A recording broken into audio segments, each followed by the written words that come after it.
नमस्कार, times now Bharat पर आपका स्वागत है। आपके साथ मैं हूं राकेश पांडे। शाम के 5 बजने वाले हैं। वक्त हो गया देश के सबसे पसंदीदा डिबेट शो राष्ट्रवाद का।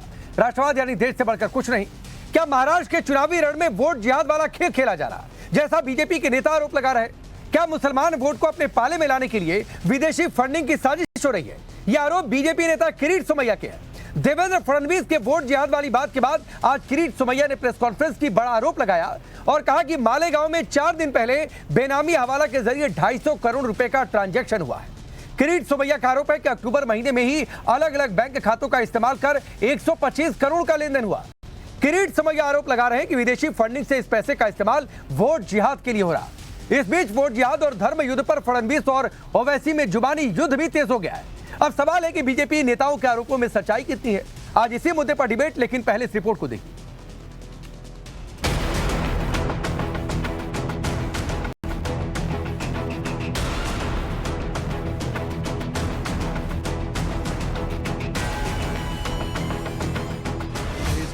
वह पैसा है और यह पैसा वोट जिहाद के लिए इसका उपयोग किया जा रहा है। अब वोट जिहाद का जवाब वोट के धर्म युद्ध से हमको देना है।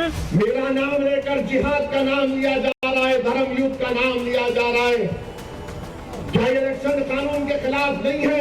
ये रजाकारों के वंशज है, ये उनके वारिस है। ये किस मुंह से हमसे बात करेंगे? क्या महाराष्ट्र में चुनाव जीतने के लिए तुष्टीकरण का खेल खेला जा रहा है? क्या मुस्लिम वोट को अपने पाले में लाने के लिए अलग तरह की साजिश रची जा रही? क्या वोट जिहाद वाला खेल महाराष्ट्र में चल रहा, जैसा कि बीजेपी के नेता लगातार आरोप लगा रहे? वोट जिहाद के खिलाफ धर्मयुद्ध की बात कर रहे। अब तो बीजेपी नेता किरीट सोमैया ने बड़ा दावा किया है। किरीट सोमैया का आरोप है कि 4 दिन पहले मालेगांव में 250 करोड़ का बेनामी हवाला ट्रांजैक्शन का खुलासा हुआ। किरीट सोमैया के मुताबिक अक्टूबर में 125 करोड़ रुपए अलग अलग बैंक खातों में पहले डाले गए और निकाल दिए गए। किरीट सोमैया का आरोप है कि विदेशी फंडिंग के जरिए वोट जिहाद की साजिश हो रही।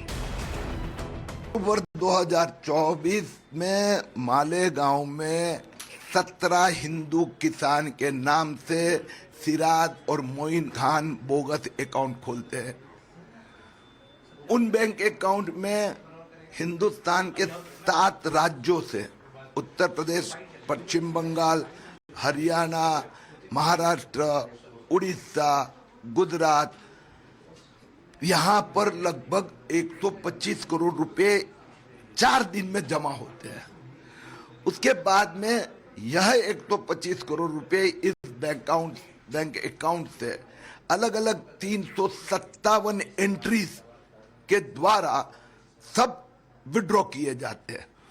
कुल मिलाकर 1 अक्टूबर महीने में 2500 बैंक ट्रांजैक्शन, जिसमें लगभग 200 बैंक ब्रांचेस का उपयोग, और ये पैसा जो जमा किया गया उन बैंकों में, मुझे विश्वास है कि विदेश से आया हुआ पैसा है और यह पैसा वोट जिहाद के लिए इसका उपयोग किया जा रहा है।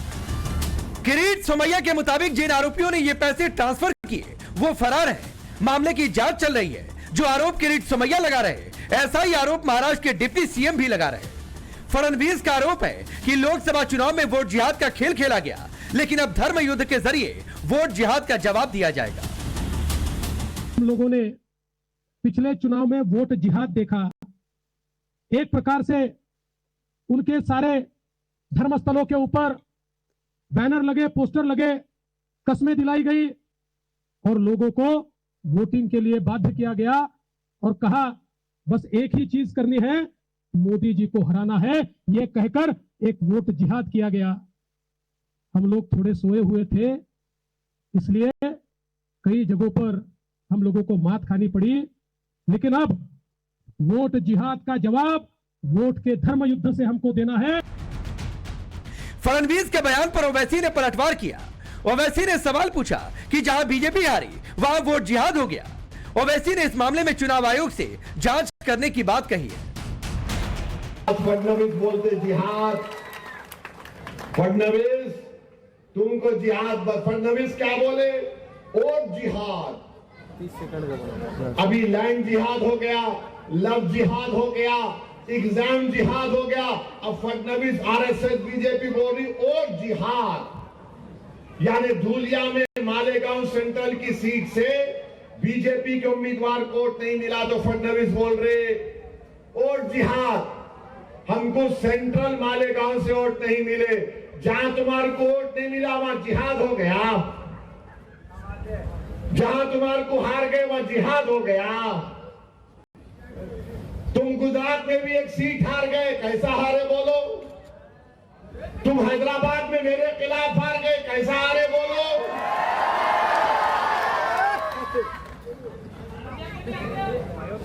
अयोध्या में भी हार गए।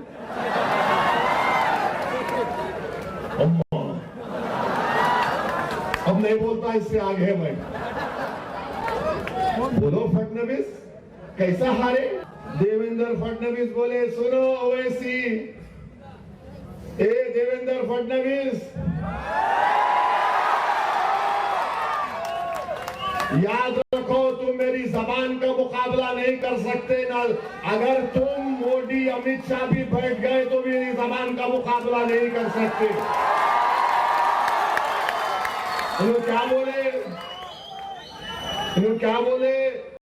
ए ओवैसी,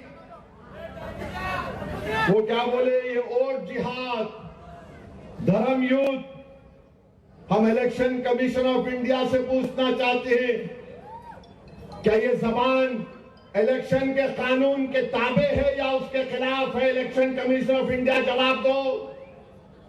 ये महाराष्ट्र के चीफ इलेक्टोरल ऑफिसर से हम पूछना चाह रहे हैं, मेरा नाम लेकर जिहाद का नाम लिया जा रहा है, धर्म युद्ध का नाम लिया जा रहा है, क्या ये इलेक्शन कानून के खिलाफ नहीं है? क्या ये मॉडल कोड ऑफ कंडक्ट के खिलाफ नहीं है? ये लोकशाही है, जमहूरियत है, यहां पर धर्म युद्ध और जिहाद कहां से आ गया? फडणवीस। ओवैसी ने वीर सावरकर पर भी सवाल उठाए, जिसके बाद फडणवीस ने पलटवार किया और ओवैसी को राजाकारों का वंशज बता दिया। ये रजाकारों के वंशज है, जिन रजाकारों ने हमारे तमाम मराठवाड़ा के लोगों पर अत्याचार किए, जमीनें लूटी, जिन्होंने हमारी महिलाओं की अस्मत को लूटने का प्रयास किया, हमारे परिवारों को तहस नहस किया, ये उनके वारिस है। ये किस मुंह से हमसे बात करेंगे? ऐसे में सवाल है, क्या महाराष्ट्र में मुस्लिम वोट को एकजुट करने के लिए विदेशी फंडिंग का सहारा लिया जा रहा?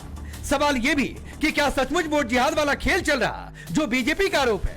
सबसे बड़ा सवाल, क्या भ्रम फैलाकर मुस्लिम वोटरों को अपने पाले में कर पाएंगे भाईजान? ब्यूरो रिपोर्ट, टाइम्स नाउ नव भारत।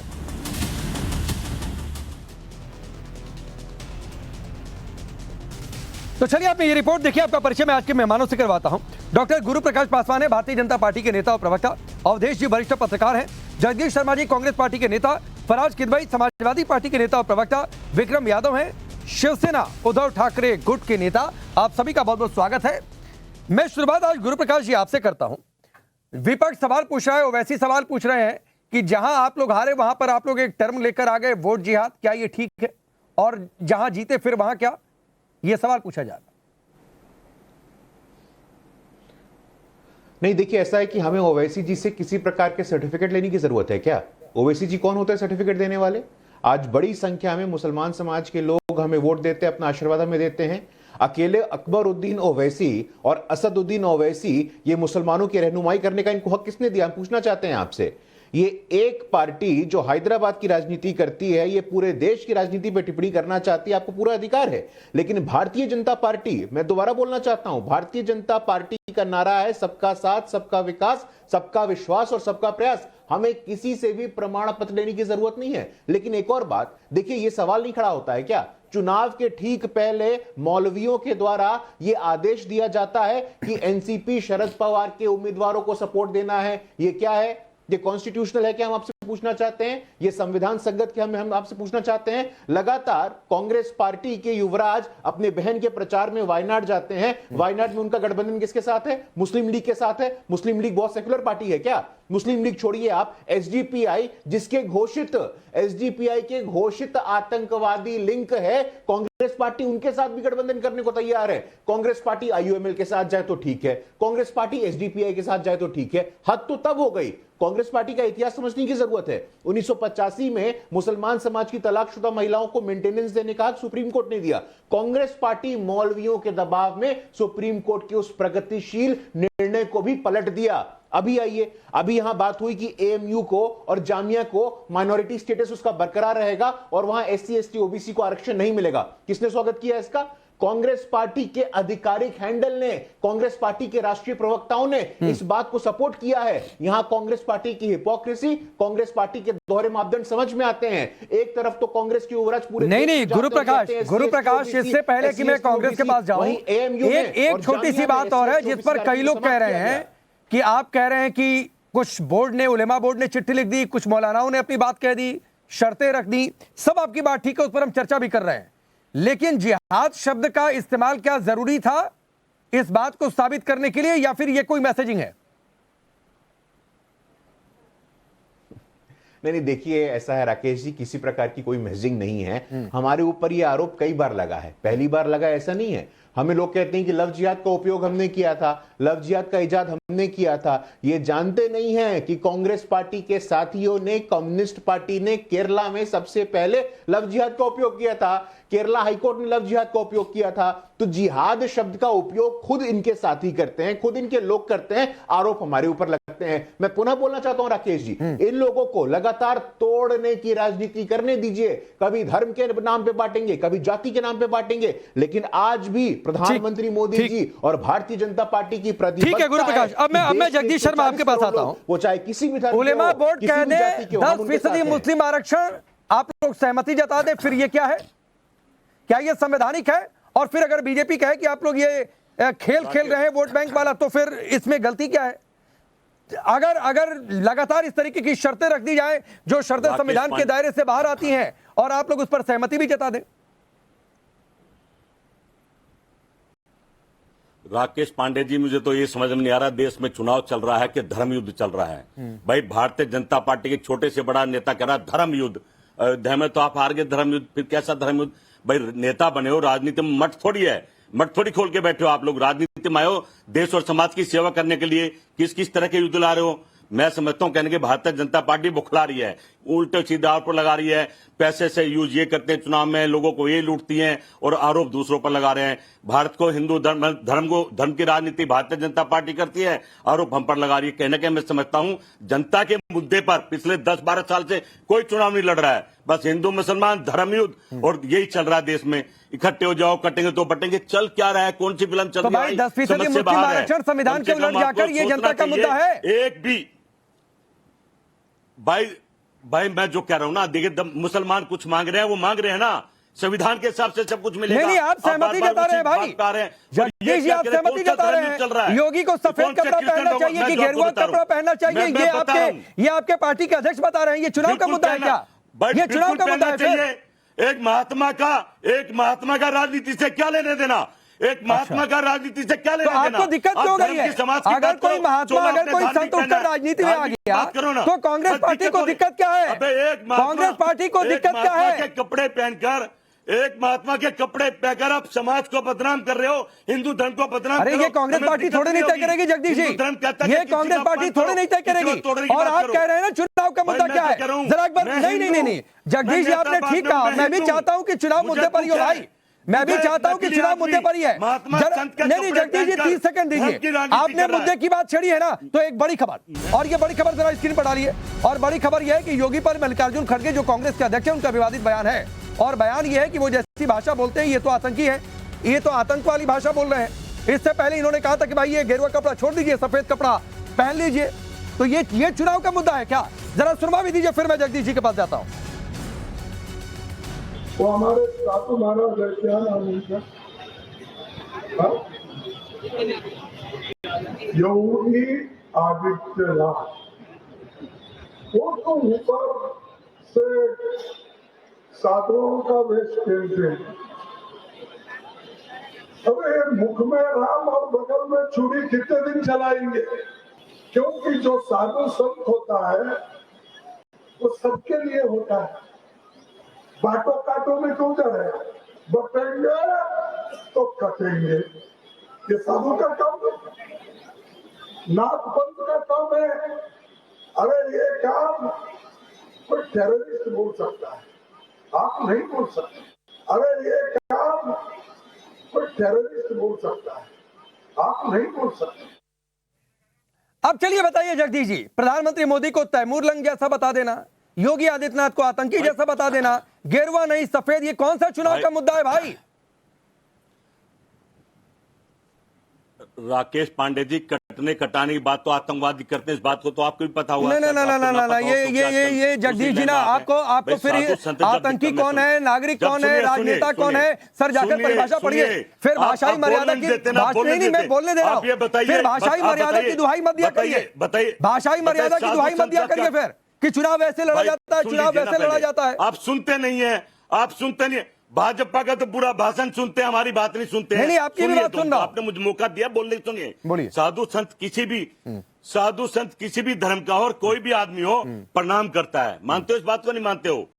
पर ये कटने कटाने की बात कर रहा है, कौन सा साधु है भाई? नेता है तो राजनीति में आ जाओ ना, कुर्ता पजामा पहनो, आमने सामने लड़ो। साधु संत का अपमान तो मत करो, हमारे हिंदू धर्म का अपमान तो मत करो, ये अपमान ही तो है। कोई साधु किसी भी धर्म का हो, जगदीश जी, कटाने की ठीक है जगदीश जी, एक साधु संत को, एक सन्यासी को कह दीजिए कि गेरुआ उतार दो, ये उसका भी अपमान होता है। अगर आपको ये सामान्य बात नहीं समझ में आ रही तो फिर सर आपकी सोच आपको मुबारक हो।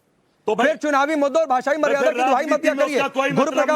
गुरुप्रकाश उस साधु का नहीं ठीक है भाई, रुक जाइए। अभी मैं इसके बाद जगदीश जी रुकिए, इसके बाद मैं उदय जी के पास भी जाऊंगा। फिर चुनावी मुद्दा ये होना चाहिए कि क्या होना चाहिए, उनसे भी समझवाऊंगा आपको। गुरुप्रकाश पहले। नहीं, देखिए, गेरुआ वस्त्र की बात कर रहे थे, मेरे हाथ में एक तस्वीर है धीरेन्द्र ब्रह्मचारी जी और इंदिरा गांधी जी की। मुझे लगता है गेरुआ पे टिप्पणी करने के लिए, संत महात्मा संत समाज पे टिप्पणी करने से पहले आपको अपने गिरेवा में झांकने की जरूरत है। राकेश जी, इनका हिंदू विरोध कोई आज का है क्या?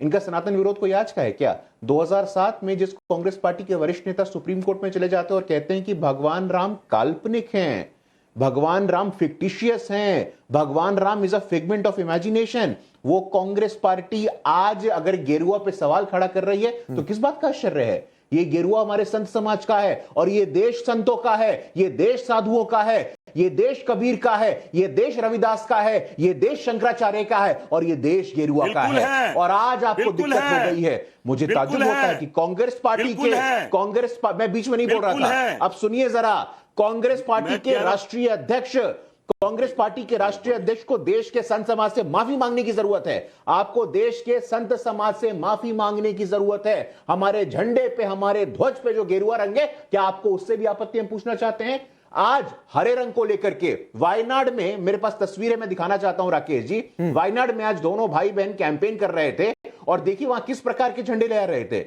ये देखिए, कांग्रेस पार्टी का दोहरा चरित्र आप देखिए, ये झंडे हैं, प्रियंका गांधी जी हैं, राहुल गांधी जी हैं, इससे आपत्ति नहीं है आपको, चांद तारे से आपको आपत्ति नहीं है, लेकिन गेरुओं से आपत्ति है आपको। आज कांग्रेस पार्टी का जो असल चेहरा है, जो कांग्रेस पार्टी का तुष्टीकरण वाला चेहरा है, नहीं ये तो बड़ी तस्वीर दिखा रहे हैं गुरुप्रकाश। जब जगदीश जी बताइए, हरे रंग का झंडा, चांद तारे वाला झंडा, इससे दिक्कत नहीं है, लेकिन एक संत आ गया राजनीति में और उसने आपकी सियासत को हिला कर रख दिया, तो उससे आपको दिक्कत है कि गेरुआ हटाओ भाई, हटाओ गेरुआ। राकेश पांडे जी, अभी बीजेपी के प्रवक्ता ने कहा कि इंदिरा जी के साथ रजनीश थे, इनको पता होना चाहिए राजनीति में नहीं थे। गुरु तो सबके होते हैं, गुरु भगवान का दर्जा दिया कि भगवान का रास्ता गुरु दिखाते हैं। और दूसरा इन्होंने कहा कि जिस तरह से कह रहे हैं कि भाई योगी जी की आप बात करें, मैं एक मिनट सुन लीजिए। जब राम मंदिर की स्थापना प्राण प्रतिष्ठा डाल रही थी, एक प्रधानमंत्री डाल रहा था, वो कौन सा गुरु का? संत महात्मा था। संत महात्मा लाइन में बैठा दिए, ये हिंदू धर्म का अपमान नहीं था क्या? इसका जवाब है इनके पास, नहीं देंगे, इनकी हिम्मत भी नहीं है।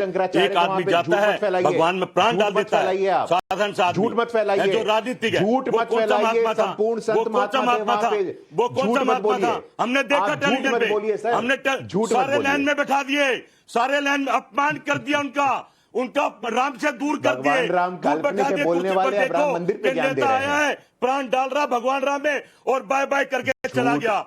ये हिंदुओं का अपमान नहीं था, ये साधुओं का अपमान नहीं था, इस पर चुप रहेंगे। आपकी हिम्मत भी नहीं बोलेंगे आप। आप बोल ही नहीं सकते। ठीक है जगदीश जी, क्योंकि बाहुबली के जगदीश जी विरोध बात सर करते ये हैं। मैं आगे बढ़ता हूं मैं सर, समझता किसकी हूं। कितनी हिम्मत है, नहीं हिम्मत है, आप चुनावी मुद्दों की बातचीत कर रहे थे। आप प्रधानमंत्री मोदी को वहां पर किस परिप्रेक्ष्य में बुलाया गया था ये आपको भी अच्छे तरीके से पता है। सर मैं 6 महीने पुरानी डिबेट नहीं करना चाहता हूं, इसलिए मैं उधर नहीं जाऊंगा। अब अवधेश जी मैं आपके पास आता हूं। जगदीश जी कह रहे थे बुलाया चुनाव नहीं गया था, प्राण प्रतिष्ठा। अरे भैया जाइए ना, ट्रस्ट का निमंत्रण पत्र जाकर पढ़ लीजिए। मैं नहीं चाहता हूं जनवरी की डिबेट करूं। जगदीश जी मैंने कह दिया मैं जनवरी की डिबेट नहीं करना चाहता हूं। देश नहीं चलिए मैं आप बोलते रहिए सर, मैं अयोध्या पर डिबेट करने जा ही नहीं रहा हूं, मैं राम मंदिर पर डिबेट करने जा ही नहीं रहा हूं। मैं वहां पर प्रधानमंत्री मोदी को क्यों ट्रस्ट ने बुलाया, क्यों नहीं बुलाया, किसको बुलाया, क्या बुलाया, मैं उधर जाना ही नहीं चाहता हूं। बहुत सारे सवाल है ना, तब आप जवाब दे पाए थे ना, आज जवाब दे पाएंगे। अब रुक जाइए, चलिए ठीक है रुक जाइए भाई, रुकिए रुकिए रुकिए। अब अवधेश जी बीजेपी का वोट जिहाद का आरोप ये कह रहे हैं, ये मुद्दा है क्या? तो गेरुआ हटा दो, ये मुद्दा है क्या?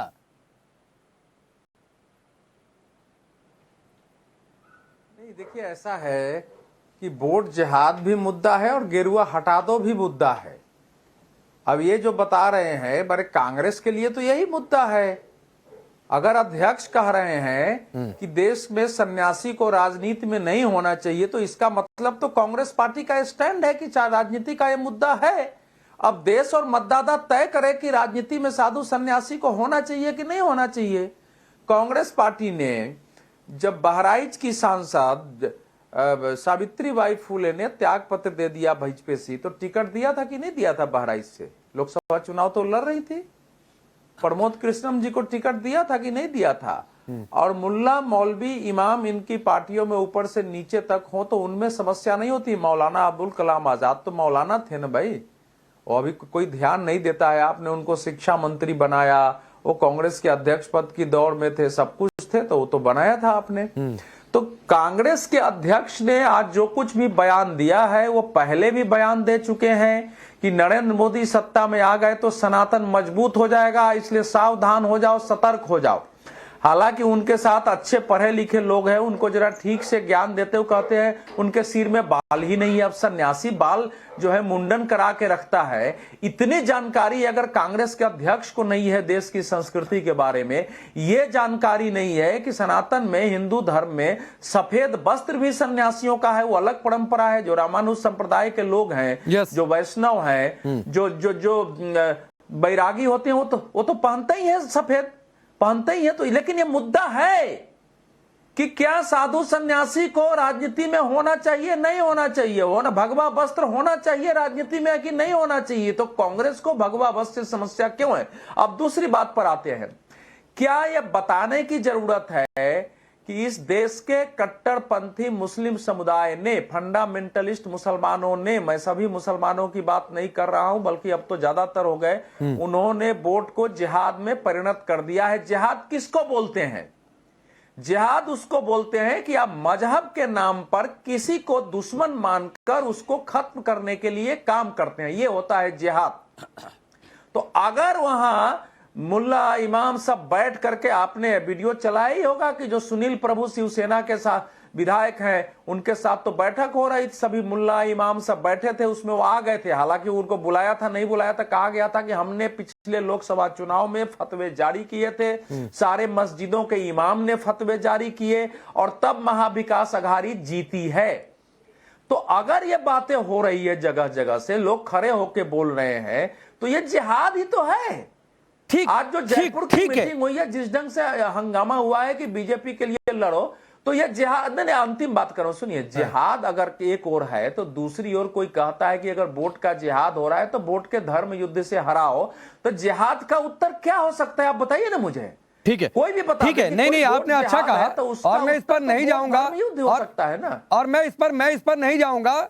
मैं आता हूं आपके पास फराज की जी, मैं इस पर नहीं जाऊंगा कि इमामों को होना चाहिए कि नहीं, धर्म गुरुओं को होना चाहिए कि नहीं। फिर तो जगदीश जी आपको बताना चाहिए था कि रामपुर से जो सांसद बने हैं मोहिबुल्लाह नदवी, जो जामा मस्जिद के इमाम हैं, तो एक संत नहीं आ सकता तो एक इमाम आ सकता है क्या? फिर तो जाकर सपा से पूछना चाहिए था कि क्यों टिकट दे दिया भाई। तो मत किया करिए सर ऐसी डिबेट और ऐसे पॉइंटर्स लेकर आया करिए जिस पर आप लोग खुद फंस जाए। खैर, मैं पहले विक्रम आपके पास आता हूं, और सवाल ये बहुत सीधा सा है कि आपकी तो बड़ी हिंदुत्ववादी पार्टी है, बाला साहब ठाकरे की एक अलग इमेज रही है, तो इस तरीके से चुनाव जीते फतवों के जरिए जो अवधेश जी कह रहे हैं? नहीं राकेश जी, फतवा क्या दिया? फतवा तो ये दिया गया कि भाई बटेंगे तो कटेंगे। भाई कौन बटेंगे, मुझे इसका जवाब बता दो आप। ये भाजपा वाले बैठे हैं, ये बताते हैं कि भाई कौन बटेंगे। ये किसके लिए बोल रही है बात, किसके लिए बोली गई है, कौन बटेंगे बताइए। इस तरीके का माहौल करके अगर ये चुनाव जीतना चाह रहे हैं तो ये तो देश में एक दंगे फैलाने वाला काम तो अपने आप हो रहा है। भाई किसके लिए कही गई आज तक ये बात, ये जरा खुलासा तो करे इस चीज का। ठीक, बटेंगे तो कटेंगे, भाई कौन काटेगा और बट कौन रहे, जरा एक बार बता दें। चलिए गुरु प्रकाश बता दीजिए एक बार, फिर मैं आगे बढ़ता हूँ। एक बार बता, सुन लीजिए, एक बार सुन लीजिए, आपने बोला तो गुरु प्रकाश बोलिए। हाँ नहीं देखिए राकेश जी, ऐसा है कि बटेंगे तो कटेंगे पे इनको लेक्चर तो दिया जा सकता है, लेकिन मैं इनको बताना चाहता हूं कि 2015 का सामना जो आपके पार्टी का मुखपत्र है, एक बार जरा उसको देख लीजिएगा। अच्छा, मैं क्षमा चाहता हूं, आपके पार्टी का मुखपत्र है कि एकनाथ शिंदे जी के पार्टी का मुखपत्र है, मुझे नहीं मालूम, अभी उस पर डिस्प्यूट चल रहा है, लेकिन 2015 का सामना देख लीजिएगा। 2015 के सामना मुखपत्र पे लिखा गया है कि मुसलमानों को वोटिंग का अधिकार नहीं देना चाहिए क्योंकि वोट बैंक की राजनीति होती है। ये किसने कहा था? क्या आप इससे सहमत हैं? अरे भाई मैं क्या पूछ रहा हूं, हद हो गई है। जो बाला साहब कहते थे कि मैं आपके बीच में नहीं कह रहा, आपके बीच में। अब आपने पूछा है तो आप सुन लीजिए भाई, आपने पूछा है तो आप सुनने का धैर्य रखिए सर। जब 2015 में सामना में ये कहा जाता है कि मुसलमानों को वोटिंग का अधिकार समाप्त कर देना चाहिए, आप उससे सहमत है कि नहीं सहमत है? हम आपसे पूछना चाहते हैं। जो बाला साहब ठाकरे कहते थे कि Congress party is a party of eunuchs, Congress party is a party of scoundrels, उस कांग्रेस पार्टी के सामने मैं कभी नहीं जाऊंगा। और आज वही उद्धव ठाकरे जी राहुल गांधी जी के सामने जाकर के 90 डिग्री का प्रणाम कर रहे हैं, राहुल गांधी जी के सामने झुक गए हैं उद्धव ठाकरे जी। बड़ा दुख होता होगा बाला साहब ठाकरे को, बड़ा दुख होता है शिव सैनिकों को, बड़ा दुख होता है महाराष्ट्र में जब वो ऐसी तस्वीर देखते हैं जब बाला साहब ठाकरे के सुपुत्र उद्धव ठाकरे राहुल गांधी के सामने 90 डिग्री झुक करके साष्टांग प्रणाम करते हैं। विक्रम बोलिए, फिर मैं फराज किदवई के पास जाता हूं। विक्रम बोलिए। राकेश जी, आज आप कांग्रेस की गोद में जाकर के बैठ गए हैं। राकेश जी, अमित शाह जी ने मंच से बाकायदा चिल्ला करके कहा था कि भाई नीतीश कुमार को हम अपनी पार्टी में नहीं लेंगे, अगर ये आएंगे भी तो हम इनको नहीं लेंगे। बोला था कि नहीं बोला था? अब ये किस परिप्रेक्ष्य की बात कर रहे हैं? अरे जवाब नहीं दिया आपने मेरा। खैर, ठाकरे ने तो इमरजेंसी के टाइम पे भी कांग्रेस का साथ दिया था कि नहीं दिया था? राष्ट्रपति बने प्रतिभा पाटिल जब भी कांग्रेस के साथ थे। अरे भाई आपको उनको पता था कि आपका नकली हिंदुत्व नहीं है शिवसेना का, आपका नकली हिंदुत्व, आपका चुनावी हिंदुत्व है। जब चुनाव आते हैं आप धर्म को बीच में लाते हैं, धर्म को आड़ पे रख करके आप राजनीति करते हैं। अरे हिंदुओं ने 3 बार आपकी सरकार बना दी और फिर भी आप डरा रहे हो हिंदुओं को।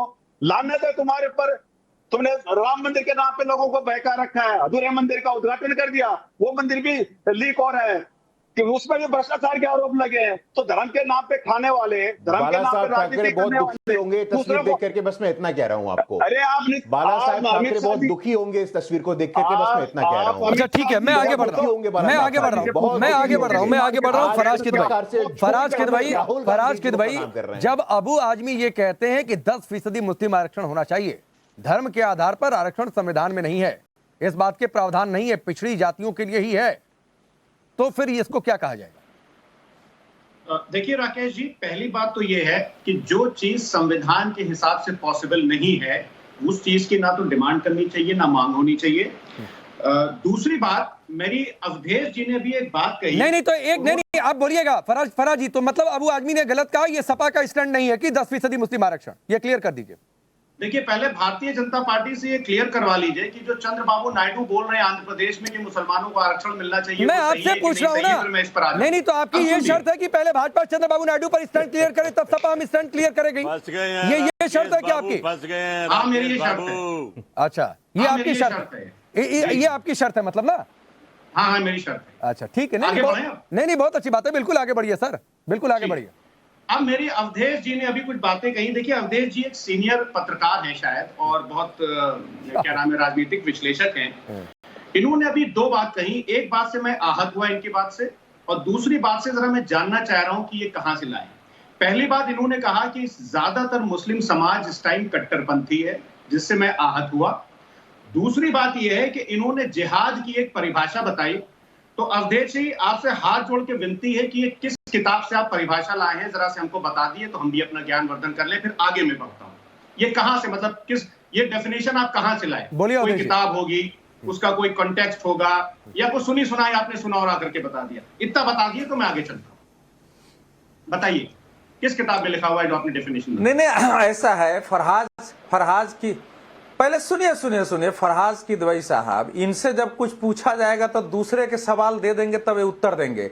जब फर्रुखाबाद में सलमान खुर्शीद की भतीजी ने खड़े होकर कहा कि वोट जिहाद करो भाजपा के विरुद्ध, और जो कोई भी सुनिए, पहले बता रहा हूं, नहीं सुनिए, आपके अनुसार उत्तर नहीं दिया जाएगा ना, उत्तर मैं अपने अनुसार दूंगा। जब आप प्रश्न अपने अनुसार करते हैं तो सुन लीजिए। आपको भी मालूम है कि देश में वोट जिहाद शब्द का इस्तेमाल, सर कि किस किताब को पढ़ के आपने सुनिए, ये बोला रेफरेंस कि तो मैं धर्म दे युद्ध रहा है? हूं। नहीं, पहले नहीं, देखो राकेश से बीच में बोले, हमसे पूछा है, भाई साहब सुनिए, जैसे आपने सवाल अपने हिसाब से, जैसे आपने मेरे सवाल का जवाब अपने हिसाब से दिया, उसी तरीके से उनको भी अपना जवाब देने का अधिकार है। सुन लीजिए, चलिए अवधेश जी बोलिए। नहीं, ये जो जिस जिहाद की परिभाषा मेरे से जानना चाहते हैं, जिसको ये लोग बताते हैं कि हम कैसे अपने को रिफॉर्म करते हैं अंदर से, अपने से कैसे, वो विषय आज नहीं है। अगर दुनिया में आतंकवादी जिहाद के नाम पर टेररिज्म कर रहे हैं तो आज उनकी परिभाषा से देखी जाती है। अगर कोई कह रहा है कि वोट जिहाद करो और भाजपा के साथ जो जा रहा है उससे रोटी बेटी का संबंध तोड़ो, वो वीडियो सबके लिए उपलब्ध है। अगर कोई महाराष्ट्र में कह रहा है कि बीजेपी को वोट देना तुम्हारे दीन और इस्लाम के विरुद्ध है, यह दीन का विषय है, तो वो क्या है, ये इसका उत्तर दे कि ये क्या, ये मुजाहिद है जाए कि जो धर्म युद्ध लड़ रहे हैं खड़ा होकर? इस पर तो फरहाद जैसे समाजवादी पार्टी, फरहाद जी जैसे समाजवादी नेता कभी बोलते नहीं है। और मैंने ये कहा है कि इस देश का जो फंडामेंटलिस्ट मुस्लिम है, जिनमें अब ज्यादातर लोग शामिल हो रहे हैं, ये फैक्ट है कि ज्यादातर भाजपा के नाम पर, आरएसएस के नाम पर लोगों के अंदर जो फंडामेंटलिज्म पैदा किया गया है, 10-10 हजार लोग सड़कों पर उतर के, ठीक है, थोड़ा सा समय कम है। मैं चाहता हूं फरहाद किदवई भाई आपकी एक और बात आ जाए। ठीक है फरहाद किदवई भाई जी, मैं एक सवाल ऐड कर देता हूं, छोटा सा सवाल। अरे बहुत हो गया, छोटा सा सवाल। जो चुनाव में फर्रुखाबाद में कहा गया वोट जिहाद की अपील की गई, तब सर आप लोगों ने सवाल नहीं पूछा? वोट के साथ, वोटर के साथ तो जिहाद शब्द आना ही नहीं चाहिए, लेकिन इसको लेकर कौन आया? राकेश जी, जो डेफिनेशन जिहाद की अवधेश जी ने बताई, वो मैं सिर्फ ये जानना चाह रहा था कि किस किताब से इन्होंने पढ़ी। खैर चलिए, इनके पास कोई जवाब नहीं है, सुनी सुनाई बातें इन्होंने नहीं तो सलमान खुर्शीद की भतीजी किस किताब से पढ़कर आई थी? समझता था, लेकिन आज टाइम्स नाउ नवभारत ने देख लिया कि भाजपा समर्थित कुछ जो वरिष्ठ पत्रकार हैं वो किस तरह से झूठ बोलते हैं। जिहाद क्या है सुनिए राकेश जी, जिहाद क्या है? अब मुझे 30 सेकंड दे दिएगा। नहीं प्लीज, मैं अगले 30 सेकंड में जिहाद करने जा रहा हूँ। नहीं फरहाद किदवई भाई, थोड़ा सा समय कम है सर। महाराष्ट्र में चुनाव है, उसकी एक ग्राउंड रिपोर्ट भी दिखाना है। सवाल सिर्फ ये था कि फर्रुखाबाद में जब आपके गठबंधन की ओर से वोट जिहाद की अपील की गई थी, तब आपने क्यों नहीं पूछा कि ये किस किताब से आ गया? जिहाद शब्द वोट और वोटर्स के साथ ये मजाक आप लोगों को नहीं लगता है क्या? लेकिन वो लेकर आए तो गलत है, हम लेकर आए तो ठीक है। तो ये सब